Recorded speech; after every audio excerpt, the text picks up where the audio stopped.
ሚስቱን እየሰደበ ያለ ወንድ ካለ ዛሬ እጁን ይሰብስብ።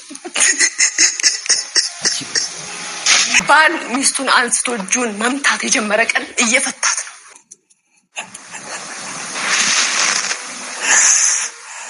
ምን አይነት ማስረጃ ነው ከዚህ በላይ የሚፈልገው?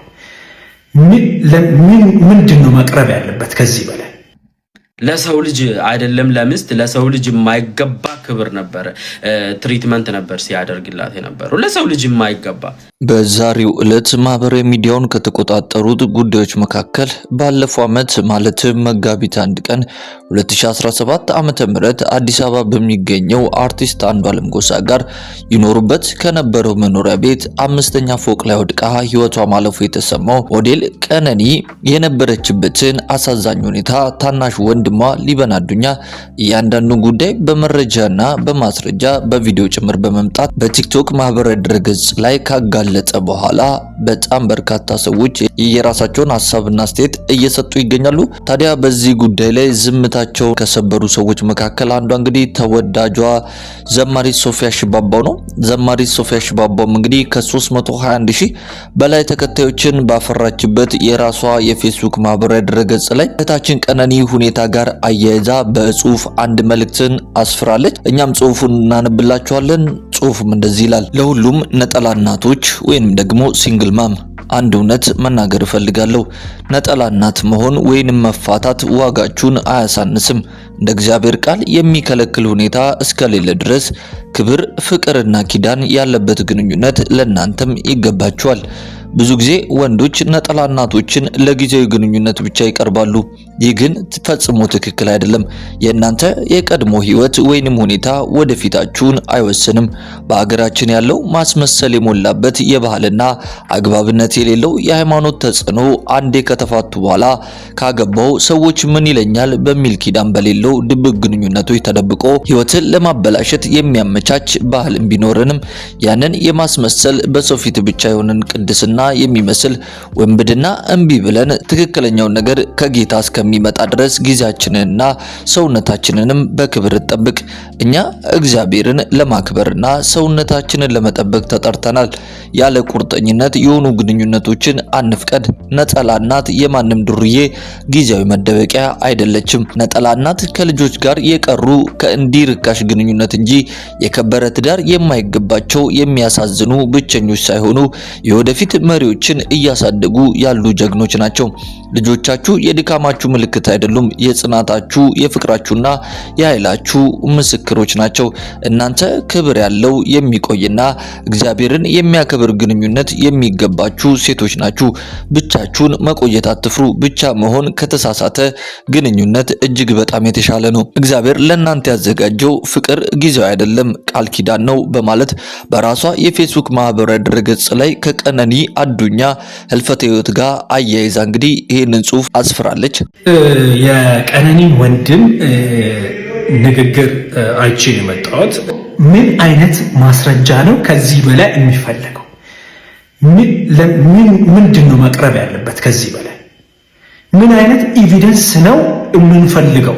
እሱን ዲፌንድ እያደረጋችሁ ያላችሁ ሰዎች ምን አይነት ማስረጃ ሲቀርብላችሁ ነው የምታምኑት? ከዚህ በላይ እቺ ልጅ ፍቅር ብላ መታ ካንተ ጋር ኖረች እንጂ የኖረችው ህይወት እኮ የሲኦል ህይወት ነው።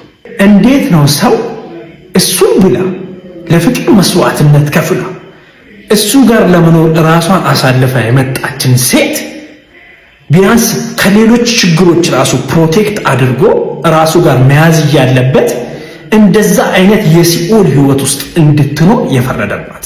ካልሆነ መተው አይቻልም ወይ?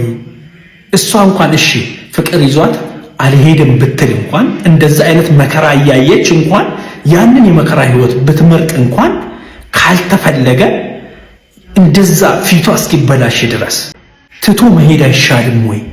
እቺ ልጅ ምናልባት ለቤተሰቦቿ ብትኖር ለራሷ ብትኖር አትጠቅምም? ለዘመድ አዝማድ አትጠቅምም? እቺ ልጅ በዚህ ሳይድ የምትቆሙ ሰዎች አይመሯችሁን መታየት እንዳለባችሁ ነው ማስበው። ከዚህ በላይ ምንም አይነት መረጃ መምጣት አይችልም።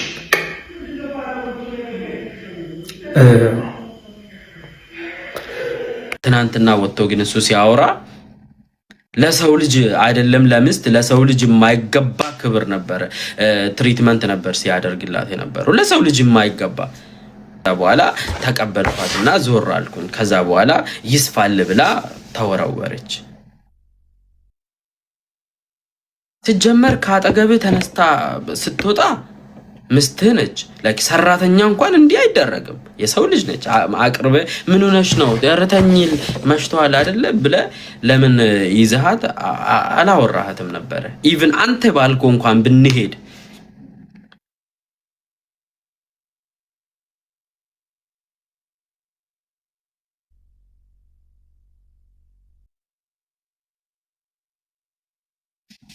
ያሳዝናል። በጣም በእውነት ያሳዝናል። ውድ የክርስቲያን አዲስ ዩቲዩብ ቻናል ቤተሰቦቻችን በቪዲዮ ላይ እንደተመለከታችሁትና በዛሬው ዕለት እንግዲህ ማህበራዊ ሚዲያውን ተቆጣጥሮት ከሚገኙት ጉዳዮች መካከል ባለፈው አመት ማለትም መጋቢት 1 ቀን 2017 ዓመተ ምህረት ላይ ከአምስተኛ ፎቅ ላይ ወድቃ ህይወቷ ያለፈው የቀነኒ አዱኛ ጉዳይ እንግዲህ እንደ አዲስ ጉዳዩ በመነሳት በርካታ ሰዎች እየተነጋገሩበት ይገኛሉ። በተለይ ደግሞ ጉዳዩን ይበልጥ መነጋገሪያ ካረጉት ጉዳዮች መካከል ታናሽ ወንድሟ የሆነው ሊበን አዱኛ ቀነኒ አዱኛ ታልፍበት የነበረውን አሳዛኝ የህይወት እጣ ውረድ እንግዲህ አንድ በአንድ በመረጃና በማስረጃ በፎቶ በቪዲዮ በማስደገፍ እንግዲህ ለመላ ለኢትዮጵያ ህዝብ በቲክቶክ ማህበራዊ ድረገጽ ላይ ይፋ ማድረጉ ይታወቃል። ታዲያ ይህንን ተከትሎ በጣም በርካታ ሰዎች በተለይ ደግሞ ታዋቂ ሰዎች በዚህ ጉዳይ ላይ ዝምታቸውን በመስበር የራሳቸውን ሐሳብና አስተያየት እየሰጡ ይገኛሉ።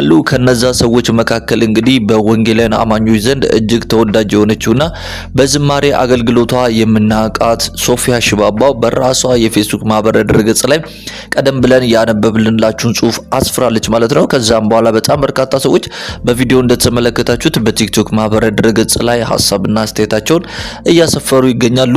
እውነት ለመናገር ነገሩ እጅግ ልብ ሰባሪና እንግዲህ የበርካቶችን ሀዘን እንደገና እንደ አዲስ የቀሰቀሰ ሆኗል ማለት ነው። ያው ምንም ቢሆን እንግዲህ እውነት ትቀጥናለች እንጂ ፈጽሞ እንደማትጠፋ እግዚአብሔርም የዚች ልጅ እንግዲህ እልፈተ ህይወት ተከትሎ እውነቱን በጊዜ ውስጥ እንደሚገልጠው እኛም እንደ አንድ ክርስቲያን ሚዲያ እንግዲህ እምነታችንም ነው ደግሞ ምኞታችንም ነው ማለት ነው።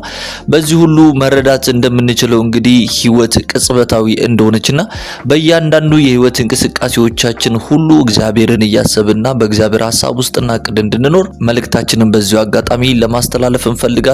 ውድ የክርስቲያን አዲስ ዩቲዩብ ቻናል ቤተሰቦቻችን በዛሬው ፕሮግራማችን እንግዲህ ህልፈቷ ህይወቷ ከተሰማ በኋላ እንግዲህ በርካቶች እንደ አዲስ እየተነጋገሩበት ስላለውና በተለይ የቀነኒ ታናሽ ወንድም ሊበን አዱኛ ያንዳንዱ ጉዳይ መናገሩን ተከትሎ እኛ የምናውቃትና ተወዳጇ ዘማሪ ሶፊያ ሽባባው ይህን ጉዳይ አስመልክታ በጽሁፍ ያስተላለፈችበት መልእክት አጣር ባለመልኩ ያቀረብንበት ፕሮግራም ይህንን ይመስል ነበር። ውድ የክርስቲያን አዲስ የዩቲዩብ ቻናል ቤተሰቦቻችን የእናንተው መንፈሳዊ ሚዲያ እንግዲህ በመንፈሳዊ ጉዳዮች ላይ እናንተን ይጠቅማሉ፣ ያስተምራሉና ያንጻሉ ብለን የምናስባቸውን ልዩ ልዩ የሆኑ መንፈሳዊ ጉዳዮችን፣ ክስተቶችን እንደዚሁም የተለያዩ መልእክቶችን ወደ እናንተው ውድ ቤተሰቦቻችን የምናደርስበትና የምናቀርብበት የዩቲዩብ ቻናላችን ነው። ዛሬ ወደ እናንተ ይዘን የመጣነው ፕሮግራም ይህንን ይመስል ነበረ። በቀጣይ ፕሮግራሞቻችን ደግሞ እናንተን ይጠቅማሉ፣ ያስተምራሉና ያንጻሉ ብለን በመናስባቸው ሌሎች ልዩ ልዩ አስተማሪ የሆኑ መንፈሳዊ ፕሮግራሞች ዳግመኛ ወደ እናንተ እንደምንመለስ ቃል እየገባን የዛሬው ፕሮግራማችንን እዚህ ላይ እንፈጽም። ሰላም፣ ጤና፣ ፍቅር በያላችሁበት ስፍራ ሁሉ እየተመኘንላችሁ ጌታ ኢየሱስ ክርስቶስ ዘመናችሁና ሕይወታችሁን ይባርክ እንላለን። ቸር ሰንብቱ።